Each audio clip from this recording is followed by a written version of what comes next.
Hello everyone, this is Rachel Kirkland, the Modern Shaman. Thanks for being with me this week for my YouTube question and answer time. If you're new to the channel, I always just say welcome and feel free to go to my website to check out kind of what I'm about and get connected with me. The website is themodernshaman.net. There is a page on there that's just the contact form basically, but it has info on how to get in connection with me, to put any sort of question that you may have for one of these YouTube videos. Or if you want to find out more information about my classes, I'm starting up a new round and I'm super excited and amped about that, of my psychic development and just multidimensional awareness, which includes healing and kind of energy work and all sorts of non-physical connections and how to strengthen those. Ooh, I just got a tickle in my throat. Sorry. How to strengthen those non-physical connections and just feel confident in the way that you connect with spirit. Those classes start up in August, and we're pre-registering now. All that info is on the website again at themodernshaman.net. Also, just if you'd like a session, a personal session for healing or for any sort of psychic work, the place is the website, themodernshaman.net. Reach out to me there. Okay, let's get to it.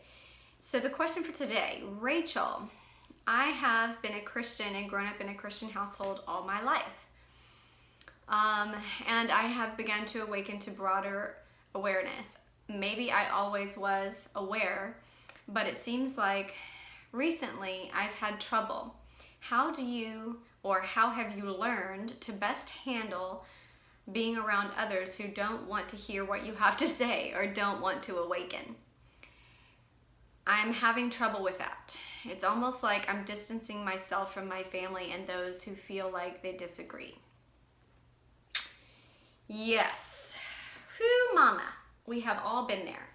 And I definitely have been there. I'm not sure if this is a personal question or if you're wanting to know how I have handled it. Maybe I'll hit it from both perspectives. Because obviously I have gone through I'm a human, and I grew up in a household in the South that was predominantly Christian. I myself still call myself a Christian. I do believe in Christ, and I do believe in Christ consciousness in a sense of total empowerment and embodiment that he lived out. As a child, I read the Bible. All growing up, and those are my people, you know what I mean? I always felt very aligned with, when I say my people, I don't mean Christians, I mean the people in the Bible, the stories of all of the healers and the prophets, and they were full of the spirit and the soul of God and source energy, and healers, profound movers in connection to source. And it's a powerful book of so many non-physical connected individuals that were trying to live out a life on this earth without getting killed or, just viewed crazy in their lifetime. A lot of them were. But I really, truly, growing up, I think that's why I just poured and pined over the Bible and read it cover to cover many, many, many times, highlighted and wrote it was my book, and I truly aligned with the energy and the power and the truth of so much of that. So I personally really relate to that upbringing within a culture that maybe even the way that culture now lives out in a mechanical sense what Christianity means. The personal relationship with God and that sense of connection, even as a prophet of God, is very much in alignment with what I do my everyday life. It's my personal relationship with my own meditation and prayer time. The way that I hear from Spirit is very much aligned with, I think of the Old Testament, like Samuel. I think about how, if you know the story of Samuel, I'm not going to give you a Bible lesson, but I will tell you there's so much in there that's so aligned. But basically, he would hear God calling his name when he was dreaming, and he would wake up and he would go talk to the priest and say, "Did you call me? I kept hearing someone call my name." And they're like, "I think that's God talking to you." And thank goodness he had the assistance of others in the temple that said, that's God actually speaking to you, because so many of us, even within the faith, or those that are awakening to our non-physical connections, it's so easy to walk that line between what would be deemed as something negative, or viewed harshly, and truly trusting that voice of alignment and peace. And or the prophet and healer Elijah, and his way of healing is very similar to mine in terms of getting messages from God about that healing, channeling the ways that it should be healed in a very elemental way, whether it be, the stories in the Bible of Elijah healing the leper.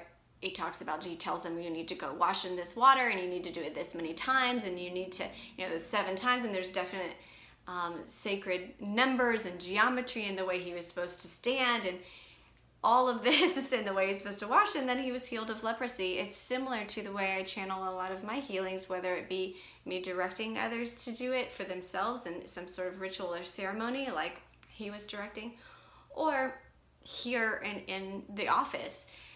So much of this is not counter to the truth of what's laid out in the book. I don't have any sense of fight with it at all, and in truth it's really aligned for me. It always has been. That's why it was almost shocking to feel like there is a counter energy that feels against the movement that we're now stepping into of empowerment and personal relationship with Spirit and God in a way that was laid out for us in the book. Okay. I feel like I'm giving you the Bible talk, but really, I don't have any sense of separation from it. And when others that you mention that don't want to hear or don't want to awaken, if I move into that space, for you, I would say just come to your own space of personal peace. I feel like when you are at peace with who you are, that emanates out through every interaction, every word that you select when you're speaking to someone. Very unconsciously, you're just emanating this energy of peace and love and harmony. And you're just in this blissful state of being these energies. And so there's not a lot of fight or competition or ego or insistence that anyone come to your side, or proselytizing, or changing anyone's viewpoint. It's all in perfect harmony and balance, and there's a sense of reason and understanding to all of it. In that space, they're just held in love. If they don't want to hear, don't want to awaken, hear them. Meaning, from your perspective, you can hear them saying that to you, or even if it's telepathically or energetically, if you're picking up on it as an empath, and they're like, you can feel their energy as a big no, don't want anything to do with what you're about or who you are. Again, this is their projection of you, but if this is what you're feeling from them, there's a sense of you being able to hear them. If they can't hear you, you can hear them. That's okay. There's space for it. And I don't mean you jumping in their, side of the bandwagon. There's no duality to it. There's no side. You're just like, all right, I hear you. I see where you're at. It is what it is. There's a sense of peace. And again, not needing to counter, not needing to explain yourself, not needing to really interact or non-interact. It's just okay. You can hear someone without having to change for them or be something for them. They're already creating that image of you in their head anyways. It has to do with them and their projection or what they're creating of you. It really doesn't have much to do with you. Your sense of personal peace, though, is more what this question is about. And that comes up for us oftentimes when we move into new aspects of embodiment, meaning we are evolving as a soul and we are expanding, and so there are aspects of us that feel like they almost contradict who we used to be or things we used to say, or we're expanding out.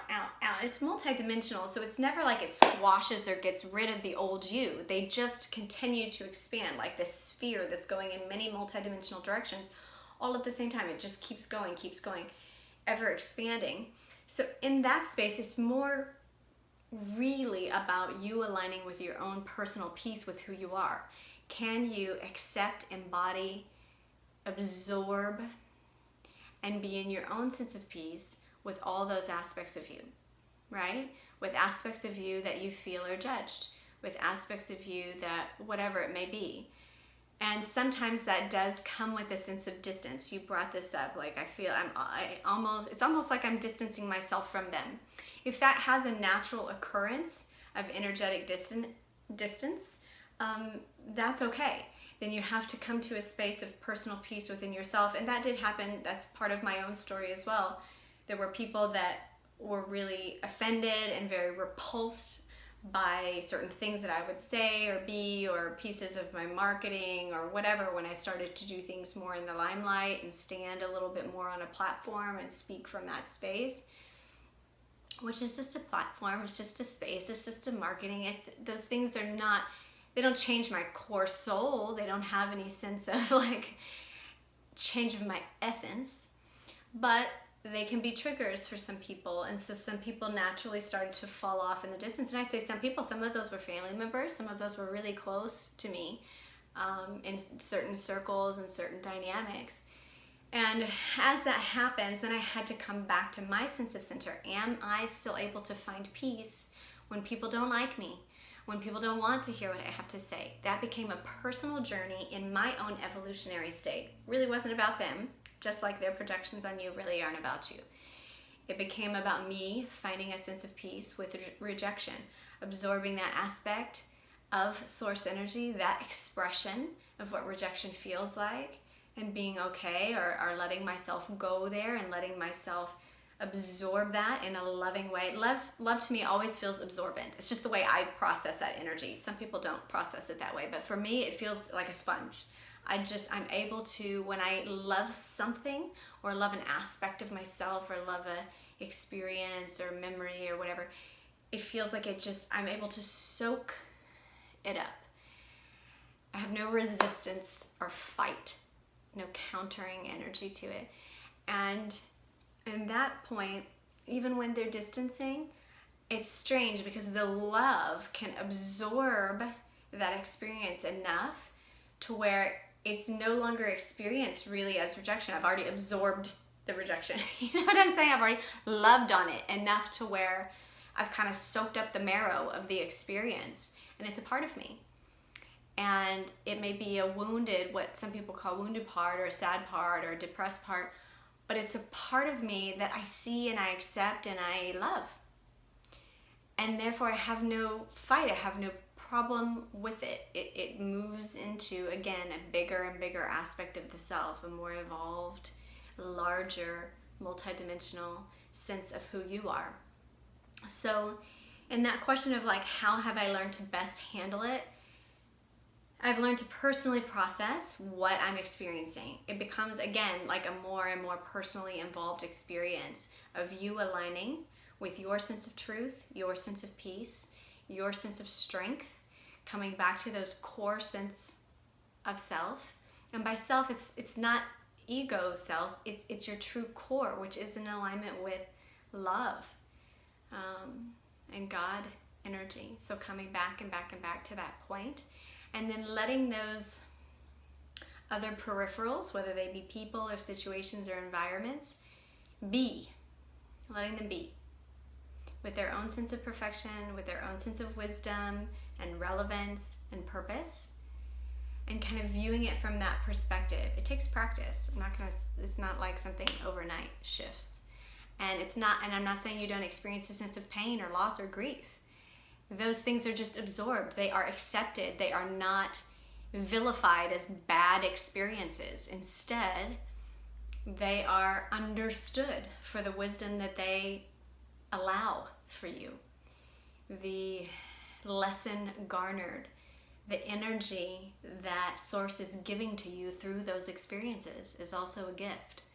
And that comes from personal evolving of the soul. So I hope that helped and made sense. It is definitely a deep and ever evolving journey, but mama, it is worth it. There is no peace that surpasses that deep alignment with your core. This is being. This to me is like God's source energy. It's just being in that peace-giving flow of love. And all things are. And that's your core. So you definitely have access to it. I'm sending you love right now. Mwah. Bye, you guys. Tune in here next week. We'll do another video. Blessings.